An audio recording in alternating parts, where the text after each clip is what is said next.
This business meeting of the Senate Foreign Relations Committee will come to order.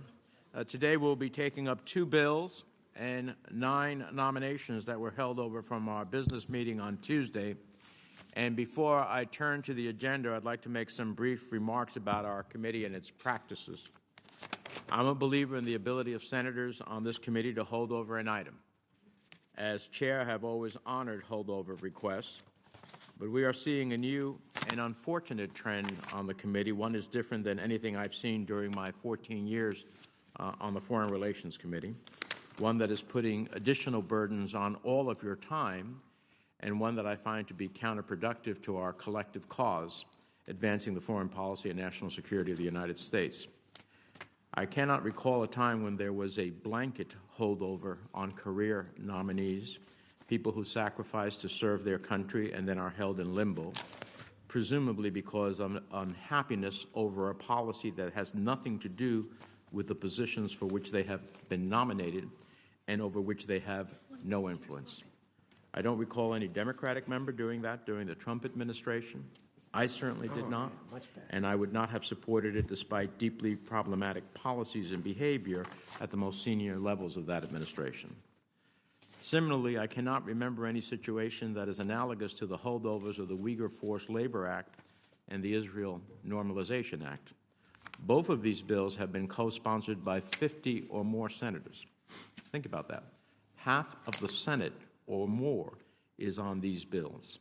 Yet debate, amendments, and votes with 7 days' notice would, for some reason, not have been sufficient to move them out of committee without a holdover. We need to return to a place where we are moving strong, bipartisan legislation and career nominees in particular, in regular order and without holdovers. Finally, a housekeeping note. In consultation with the ranking member, I set amendment deadlines for each business meeting. These deadlines are shared with every member of the committee and noticed publicly 7 days in advance. The purpose of the deadlines is to ensure that we are balancing members' rights to offer amendments with the need for each member to have the opportunity to adequately consider all amendments prior to the markup. We have run into several situations recently where members have submitted amendments after the deadline. And while I have tried to be flexible within reason and have treated Democratic and Republican members in the same manner, I am concerned that if this trend continues, it will ultimately undermine the purpose and utility of the amendment deadline to the detriment of all members. As a matter of fact, there are several of our colleagues who have spoken to me in the past about the concerns they have of not having ample time to understand the amendments being offered, and that's what in part brought those deadlines. As a result, going forward, I do not plan to take up amendments that are filed after the applicable deadline. Please keep this in mind for future business meetings, and I will be rather firm on that proposition. I think every member has a right to offer amendments, and I think every member has a right to understand what amendments are being offered so they can cast an educated vote. With that, let me turn to today's agenda. The 2 bills before us are S-65, the Uyghur Forced Labor Prevention Act, and S-1061, the Israel Relations Normalization Act. As you all know, the Uyghur Forced Labor Prevention Act was pending before the committee last year, and Senators Rubio and Merkley reintroduced a modified version this Congress. And while I'm pleased that the sanctions provision from this bill passed out of our committee in the Strategic Competition Act and has now been approved by the full Senate, the full bill is critical to addressing the genocide in Xinjiang.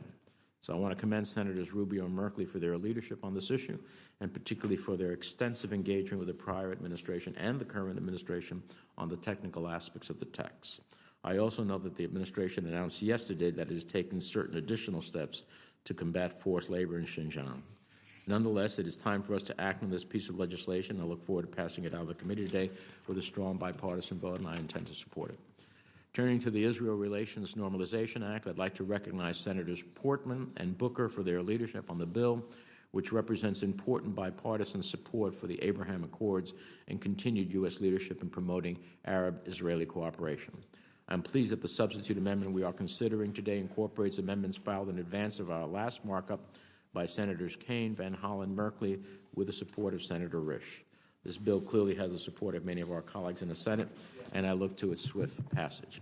Finally, turning to the nominations before us today, we have a number of qualified nominees, including ambassadorial nominees for Algeria, Angola, Sao Tome, Principe, Cameroon, Lesotho, the Republic of Congo, and Somalia.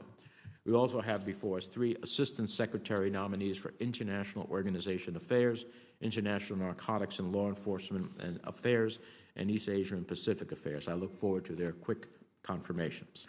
I also want to note that I believe the IO Bureau in particular is in dire need of strong, seasoned leadership.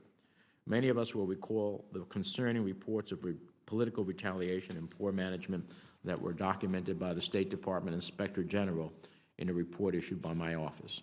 I'm confident that Ambassador Michelle Season has the skills and experience to rebuild morale and capably lead the IO Bureau. With that, let me recognize the distinguished ranking member for his remarks.